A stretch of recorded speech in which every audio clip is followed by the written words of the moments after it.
Deuteronomy 14. You are the children of the Lord your God. Do not cut yourselves or shave the front of your heads for the dead, for you are a people holy to the Lord your God. Out of all the peoples on the face of the earth, the Lord has chosen you to be his treasured possession. Do not eat any detestable thing. These are the animals you may eat: the ox, the sheep, the goat, the deer, the gazelle, the roe deer, the wild goat, the ibex, the antelope, and the mountain sheep. You may eat any animal that has a divided hoof and that chews the cud.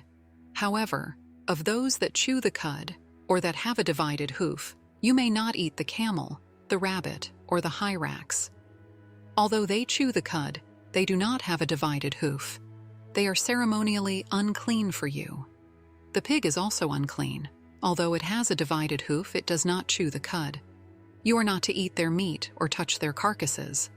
Of all the creatures living in the water, you may eat any that has fins and scales.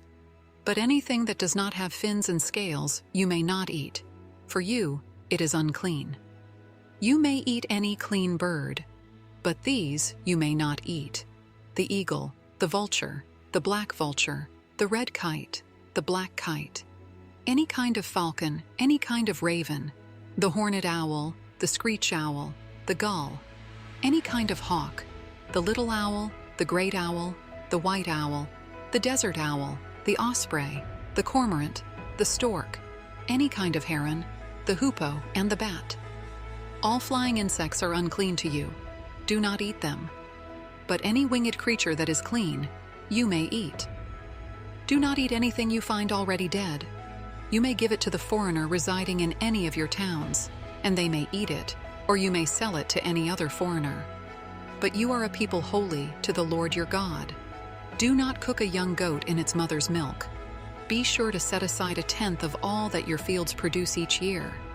Eat the tithe of your grain, new wine, and olive oil, and the firstborn of your herds and flocks in the presence of the Lord your God, at the place he will choose as a dwelling for his name, so that you may learn to revere the Lord your God always.